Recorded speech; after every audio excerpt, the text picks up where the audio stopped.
Friends, आज का हमारा टॉपिक है contribution of Raja Ram Mohan Roy and evolution. तो आज हम यहाँ पर बात करेंगे जो राजा राम मोहन रॉय हैं उनके योगदान का और उनके मूल्यांकन का। यानी कि उनके योगदान की जब हम बात करते हैं तो उनका जो देश के प्रति जो योगदान है वो हर किसी का इतना योगदान नहीं होता, क्योंकि जो उन्होंने अपने लाइफ में जितनी भी सामाजिक जो कुरीतियाँ हैं, जो बुराइयाँ हैं, उनका उन्मूलन जो किया है वो एक बेहतर एक बेहतर समाज के निर्माण के लिए आवश्यक था। क्योंकि अगर राजा राम मोहन राय उस समय ना होते तो हो सकता है कोई और होता, लेकिन होता ज़रूर, क्योंकि जब भी सामाजिक बुराइयाँ एक लिमिट से ऊपर जाती हैं तो कोई ना कोई ऐसा फिलोसफर, कोई ना कोई ऐसा सामाजिक सुधारक जरूर आता है उन बुराइयों को हटाने के लिए, उन बुराइयों का उन्मूलन करने के लिए।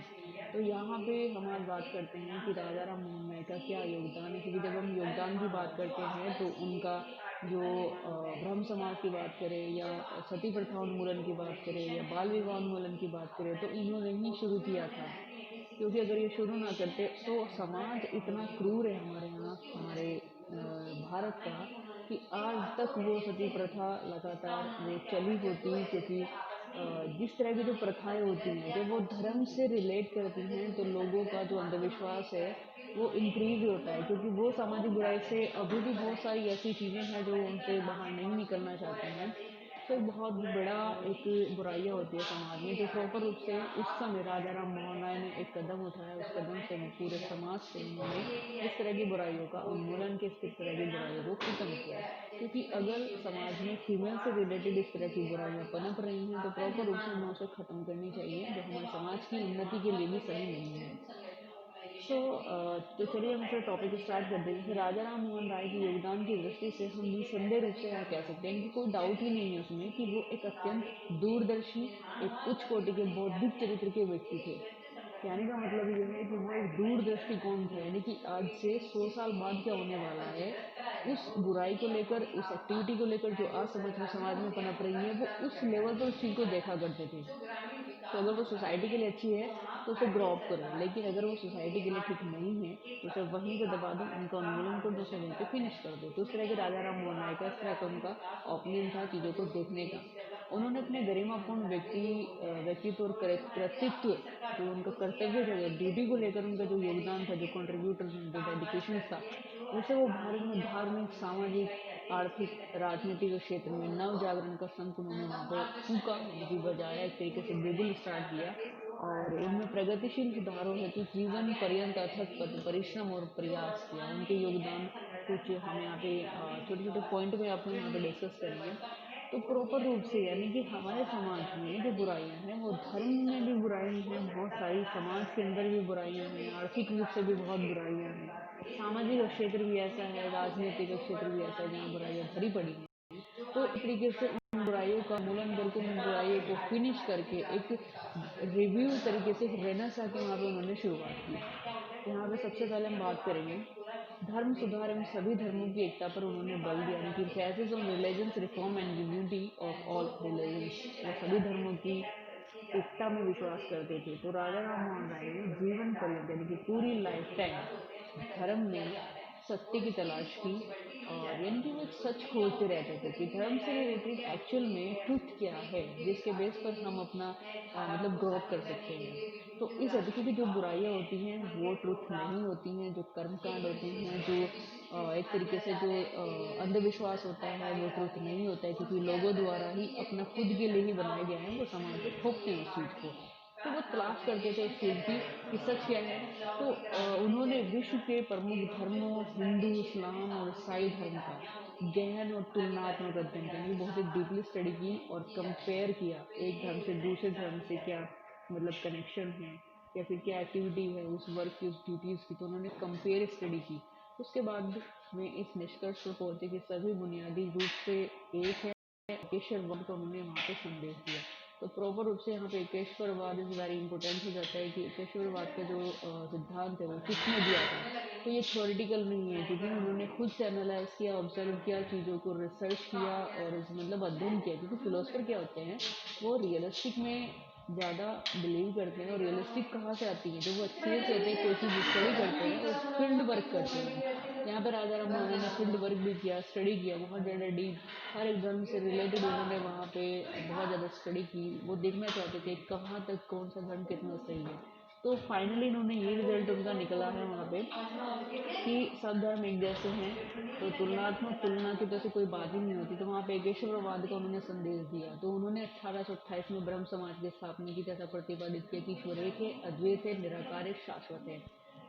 नेक्स्ट यहाँ पे बात करते हैं समाज सुधार आंदोलन के वो प्रेरणा थे, inspiration of social reform movement. तो राजा राम मोहन राय ने अपने सुधारवादी विचारों से प्रेरित होकर भारतीय मुख्य रूप से हिंदू समाज से उत्पन्न विकृतियों और बुराइयों का उन्मूलन हेतु आंदोलन उन्होंने स्टार्ट किया और एक जुडिश और एक रेनेसा का वहाँ पे एक तरीके से स्टार्टिंग की, एक नव जागरण का स्टार्ट किया कि बहुत हो गई बुराइयाँ, इनका उन्मूलन किया जाए, इनको फिनिश किया जाए और एक नए भारत की यहाँ पे शुरुआत की जाए।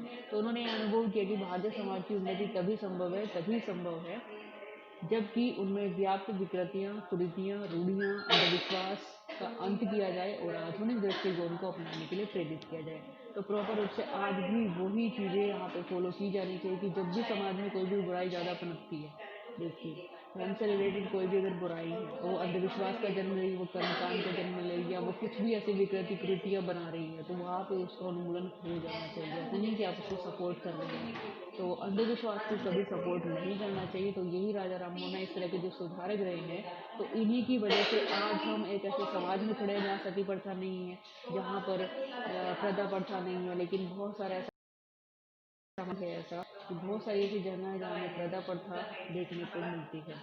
तो उन्होंने एक तरीके से यहाँ पे अपना आधुनिक दृष्टिकोण को अपनाया। नेक्स्ट यहाँ पे है जाति प्रथा का विरोध, अपोजिशन टू कास्ट सिस्टम। तो इस दृष्टि से उनके सुधारवादी मार्ग में आने वाले सबसे बड़ा जो व्यवधान था भारत में प्रचलित जन्म आधारित वर्ण व्यवस्था पर नियमित जाति प्रथा थी। तो जाति प्रथा की अगर मैं बात करूँ तो प्रेजेंट कंडीशन में भी बखूबी देखने को मिलती है। आप कहीं भी चले जाएँ, कास्टिज्म आपको हर जगह मिलेगा। पॉलिटिशियन में जो पॉलिटिक्स से भरा पड़ा है, धर्म में भरा पड़ा है, धर्म के अंदर ही वैसे कास्टिज्म होता है, तो पॉलिटिक्स में तो इंक्लूड इतना भरा हुआ है कि आप कहीं भी चले जाओ, अगर जाति से जाति आपका कंपेयर है तो आपको वहाँ पे रिजल्ट भी देखने को मिलता है। तो हर जगह आपको कास्टिज्म मिलेगा। और साथ साथ में उन्होंने एक विवेक तर्क विरोधी व्यवस्था की घोषित नहीं किया, बल्कि उन्हें गुलामी का मुख्य कारण मानकर उन्हें उन्मूलन पर जोड़ दिया। तो जाति प्रथा का विरोध तो उस समय से चलता आ रहा है और ये उन्होंने अपने लेवल पर बहुत हद तक कम भी किया है, बहुत हद तक इनका उन्मूलन भी किया है। लेकिन जो जाति प्रथा है वो किसी मूवमेंट से कम नहीं होती, बल्कि लोगों को खुद ही इस पर एक्शन लेना होता है। तो वो तो उस समय से जाति प्रथा का उन्मूलन करते आ रहे थे, लेकिन एक समय बाद वो सोचते थे कि आगे आने वाली जो पीढ़ी होगी शायद इससे बाहर निकलेगी, लेकिन शायद जिस तरीके से हम आज जो समाज देखते हैं उसमें जाति प्रथा बहुत ज़्यादा इंक्रीज कर रही है। नेक्स्ट यहाँ पे स्त्री दिशा में सुधार यानी कि एम्पावरमेंट इन फीमेल। तो राजा राम मोहन राय ने जो बहुत सारे उन्मूलन के बहुत सारी बुराइयों को यहाँ पे समाप्त किया जो एक फीमेल कंडीशन को बेहतर बनाती हैं। जैसे सती प्रथा का उन्मूलन उन्होंने किया, बहु विवाह विरोध उन्होंने किया, विधवा विवाह का उन्होंने समर्थन किया, स्त्री शिक्षा का उन्होंने समर्थन किया और स्त्री संपत्ति उत्तराधिकार का उन्होंने वहाँ पर समर्थन किया। तो ये सारे समर्थन अगर वो ना किए होते तो आज फीमेल कंडीशंस की वही स्थिति होती जैसे आज 5000 साल पहले थी। तो अभी जब हम स्त्री कंडीशंस की बात करते हैं, फीमेल कंडीशंस की बेहतरी की बात करते हैं, तो 2000 साल पहले बहुत ज़्यादा डाउन कंडीशंस थी। 2000 साल पहले अगर उठा करके आप हिस्ट्री देखोगे तो बहुत ज़्यादा डाउन कंडीशन आपको देखने को मिलती है। सती प्रथा लगातार बनी हुई थी वहाँ पे।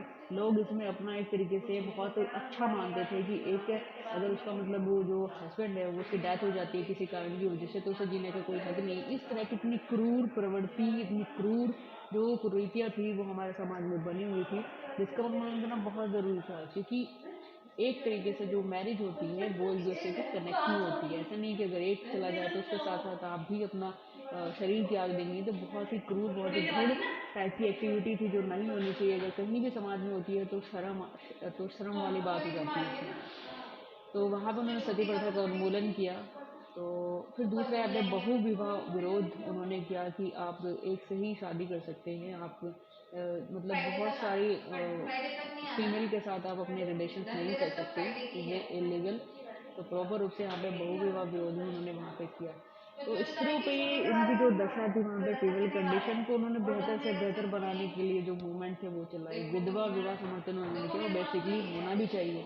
आज के समाज में भी जो डिवोर्सेस होते हैं या फिर जो विडो होते हैं, उन्हें भी कैसे देखा जाता है कि ये देखो ये विधवा है, या फिर उसको मतलब कहीं ऐसे अच्छे कामों के लिए वो इनवाइट नहीं करेंगे, या किसी का जैसे उद्घाटन होता है वहाँ पे किसी ने बता दिया कि ये विधवा है, नहीं इसका हाथ नहीं लगना चाहिए, इस तरह की जो कुरीतियाँ आज भी समाज में भरी पड़ी है। तो आप देख सकते हैं प्रॉपर रूप से इस तरह की कुरीतियाँ आपको मिल जाएंगी। कोई विधवा होगी तो उसके साथ ट्रीटमेंट लो, उसके साथ ट्रीट ऐसे करते हैं जैसे वो एक समाज का अलग सा पार्ट है, उसको समाज से बाहर सा कर देते हैं। तो ऐसा नहीं होना चाहिए। तो प्रॉपर रूप से विधवा को हमने समर्थन किया, क्योंकि अगर आपकी लाइफ में एक मतलब होता है कोई और उसके जाने के बाद, तो आपकी अपनी खुद की लाइफ है आप कैसे स्पेंड करोगे। किसी एक के जाने के बाद में आप उसके पीछे अपनी लाइफ स्पॉइल नहीं करना होता है इसमें।